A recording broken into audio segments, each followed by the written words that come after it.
C'est un légendaire faiseur d'images, un magicien des images. Jean-Paul Goude publie un livre monumental, édition de La Martinière, sur tout ce parcours incroyable. Évidemment, le bicentenaire de la Révolution française en 1989, mais évidemment les photos de Grace Jones, évidemment les publicités pour des marques qu'on ne citera pas, mais tant d'autres. Vos images font partie de notre vie. Et vous avez toujours gardé, vous, Jean-Paul Goude, le même entrain, le même, comment dire, fascination d'enfant. La même fraîcheur. Ouais. Oui, oui, bah oui. D'ailleurs, le livre est une espèce de bilan qui aide à faire comprendre qui ça intéresse, pourquoi je fais ce que je fais. Alors, c'est pour ça que le bouquin commence sur le Rocher du Zoo. Ouais. C'est Parce là où que, vous avez voilà, grandi, Zoo de Vincennes à Paris. ouais, absolument, à l'ombre, littéralement, puisqu'on était à 50 mètres de cet immense rocher et qui évoquait pour moi des pays lointains, mystérieux. Et puis, bon. Et tout ça, c'est à la base de tout le travail que j'ai fait.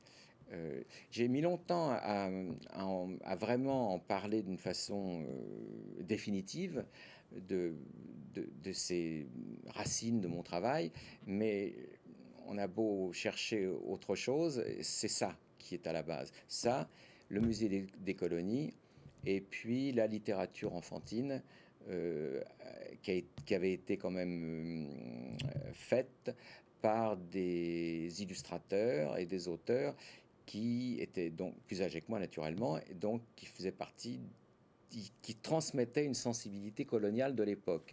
Alors c'était des gens qui avaient des idées libertaires, et le petit garçon que j'étais s'identifiait donc au petit garçon français ou blanc de peau, mais qui était toujours accompagné d'un petit garçon moitié domestique, moitié meilleur copain, qui était noir ou foncé de peau. Ouais. Et naturellement, moi, je prenais tout ça au premier degré. J'y voyais pas du tout ce rapport. J'y voyais simplement deux personnages, meilleurs copains, un noir ou un coloré, ou un non blanc et un blanc. Ouais. C'est Broadway, c'est tout cet imaginaire-là aussi. Alors Broadway, c'est ma mère. Broadway, c'est ma mère qui est une danseuse américaine qui a été littéralement enlevée par mon père qui l'a ramenée en France et qui me racontait dans mon enfance toutes ses aventures à Broadway, tous les gens qu'elle avait rencontrés, que ce soit des transfuges du ballet russe ou carrément la comédie musicale avec les danseuses de Cotton Club qui restent encore des danseuses de couleur. Donc c'était une atmosphère extrêmement propice à l'imaginaire que je livre dans ce bouquin. Ouais, et on voit ici donc des photos illustrées donc de ce livre, hein, cet univers. C'est-à-dire que vous composez des photos qui partent de découpage, qui partent. On voit ici Pas tout de Nixon. suite. Hein, Oui, ça c'est c'est les premières. Ça c'est peint. Ça c'est les premiers. Le premier travail que un ami appelle Before Computer, BC, un petit peu comme comme dans la Bible. C'est vrai qu'à l'époque, ce qui m'intéressait, c'était de faire des choses extrêmement réalistes pour interpeller le lecteur du magazine. Parce que sinon, si je faisais un dessin, n'est jamais apprécié que par les gens qui dessinent. Mais quelque chose de réaliste, photographique, comme je finis par le faire, vraiment intéressait beaucoup nos lecteurs. Donc c'est pour ça que j'ai commencé à faire ce que j'ai fait. ouais. Et évidemment, j'étais obligé de découper les hectares. Enfin, c'est très très long à expliquer la fabrication des images.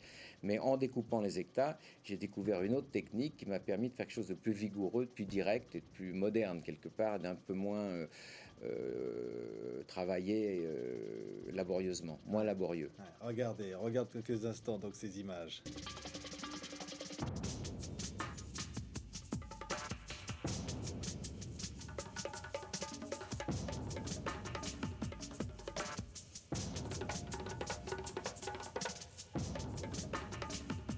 C'est un univers urbain aussi, hein. Oui, bien sûr. Oui. C'est-à-dire le côté la jungle urbaine, on pourrait dire. De New York, oui, Ouais. parce que c'est donc j'ai passé quand même près de 15 ans euh, à vivre à New York et ensuite à faire l'aller-retour pour finalement me refixer à Paris. Mais là, à l'époque, c'est vrai que c'était beaucoup de ces images sont des chroniques en images de la vie new-yorkaise qui m'intéressait généralement la vie de ce qu'on appelle les minorités raciales. Ouais. Et ces images, évidemment, qui font appel à toute la mythologie, hein, de ces femmes, de ces Vénus callipyges, hein. Oui, c'est arrivé une ou deux fois, oui. Ouais. Ouais. Et ici, Grace Jones, évidemment, on ne peut pas ne pas Qui n'est pas une évoquer, Vénus hein, calipige, hein, je vous le dis tout de suite. Elle est plutôt... la mythologie de ces photos qui sont dans notre mémoire. Vous n'avez pas hésité à la mettre en cage. Non, mais il faut pas prendre ça, il faut le remettre dans le contexte. D'ailleurs, vous avez des images, j'imagine, des spectacles qu'on faisait à l'époque. J'étais un peu coincé avec son boulot. Donc, je me suis occupé de sa carrière quand elle était encore chanteuse disco, donc il fallait jouer le jeu. Et comme Grace n'était pas vraiment une actrice, elle était vaguement chanteuse, c'était un mannequin qui chantait.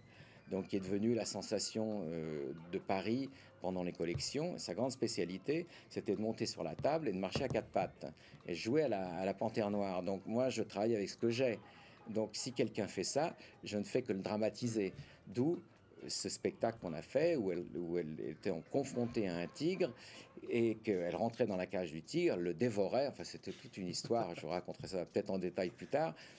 Et quand j'ai fait le carton d'invitation, je l'ai mise nue parce qu'il faut se rappeler que dans les années 70, tout le monde posait à poil. Helmut Newton a fait une carrière en déshabillant les duchesses et les personnes les plus improbables. Donc il n'y avait aucune raison que je ne sacrifie pas à la mode du moment. Ici, on voit des pubs. Hein, c'est bon, évidemment des marques on ne cite pas, mais elles sont là. Et Laetitia Casta sur ces images, avec laquelle vous avez fait aussi beaucoup de publicité. Le monde de la publicité est un monde fertile pour imaginer aussi, construire son propre rêve. Bah, pour moi, j'estime que c'est intéressant pour moi de faire de la des incursions dans la publicité. Mais je ne suis pas à proprement dit un publicitaire. Je suis un artisan et qui, s'il est interpellé, si on lui demande de faire quelque chose et il se trouve que c'est de nature publicitaire, il n'y a pas de problème. Mais je suis avant tout un artiste graphique qui fait beaucoup de choses. Hmm. Et parmi toutes ces choses, Jean-Paul Goude, évidemment, je le disais, il y a eu en 1989 cet événement, ce défilé pour le bicentenaire de la Révolution. On voit ici François Mitterrand, hein, qui était avec Jean-Noël Jeannet à l'époque pour ce grand projet, ce grand défilé. C'était une aventure époustouflante pour vous. Oui, oui, fatigante et paniquante et oui, dur pour les nerfs. Parce que c'est une énorme responsabilité que de prendre un projet pareil, parce que vous n'êtes pas seul à assumer la responsabilité de l'échec, mais il y a quand même le président de votre propre pays devant 80 chefs d'État. La barre est très haut, Ouais. Et très haute. ici, Jesse Norman qui chantait la Marseillaise, écoutez.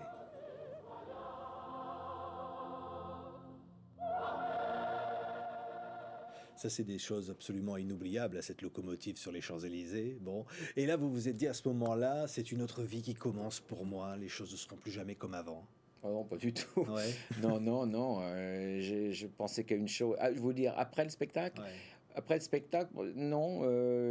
Je suis revenu tout de suite à la pub, justement pour pas avoir à être empoisonné personnellement par les conséquences d'avoir réussi ce spectacle. Parce que c'est vrai que c'était très grisant et que ça prenait à la tête. Et alors, me suis jeté dans deux projets pour des films publicitaires qui sont assez célèbres d'ailleurs, mais je peux pas Ouais. vous dire lesquels, donc je suis bien embêté.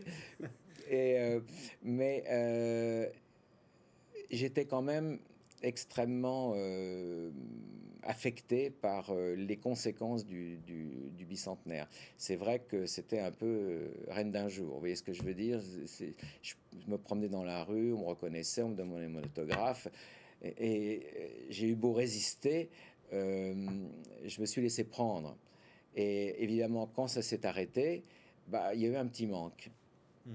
Jean-Paul Gaude est là. C'est tout good. C'est tout bon même. Hein. C'est un formidable livre publié aux éditions de La Martinière, épais volume. C'est un formidable cadeau aussi avec toute cette aventure humaine qui est celle de votre vie. Je disais faiseur d'images, magicien d'images, hein, créateur de son temps. Qu'est-ce que vous aimez? Qu'est-ce qu'on peut dire de vous? Imagier, c'est pas Ouais. mal, dans la mesure où je fais une image. Artiste, alors c'est le grand mot. Je n'aime pas l'employer parce que j'ai tellement peur d'être rejeté. mais un artisan, voilà, Ouais. un artisan. C'est-à-dire Passionné. Oui, et qui prend son négatif, qui dit comment je vais faire sublimer cette image, sublimer cette photo. Sublimer cette personne surtout. Ce qui m'intéresse, c'est de mettre surtout les femmes, les gens que j'aime, et donc les femmes que j'ai pu aimer, sur une espèce de piédestal. Ouais. Et un piédestal métaphorique ou alors réel, comme dans la campagne de Lafayette. Ouais, Mais c'est toujours l'amour qui vous commande. C'est toujours l'amour et l'affectif. Ouais. Je dirais même pas seulement l'amour, l'affectif, même en business, c'est ça. On peut parler 2 minutes du patron des Galeries Lafayette, ça s'est extrêmement bien passé avec lui parce que les rapports étaient directs et comme nous deux. C'est un type qui m'a demandé simplement comment je pouvais le sortir des problèmes qu'il avait parce qu'il n'a pas une bonne campagne. Mais ça s'est passé d'une façon intime. Je ne sais pas comment expliquer. Comment, oui. Mais comment vous qualifieriez aujourd'hui? Pas bon, là. Mais c'est pas grave. Du tout. Ça va être coupé, j'espère. Ça. On va voir. Mais comment vous qualifieriez votre travail aujourd'hui, votre envie aujourd'hui? C'est toujours la même? Et non, moi, je suis toujours pareil. Je veux dire, la sensibilité, elle est là. Le travail est là. Je parle que de moi, naturellement. Je m'intéresse à moi. Et pendant longtemps, j'en ai eu honte. Pendant longtemps, j'ai cru que c'était pas bien. C'est l'éducation catholique qui fait ça, je sais pas. Et puis, je me suis rendu compte que tout le monde est pareil, ne pense qu'à lui, et que, en fait, j'aime bien parler de ce que je connais. Et mes expériences personnelles, je les connais mieux que personne. Donc, s'il y a un sujet sur lequel je suis incollable, c'est bien sur mon parcours. Merci Jean-Paul Gaude. La preuve, elle est là, dans ce livre. Merci d'avoir été notre invité.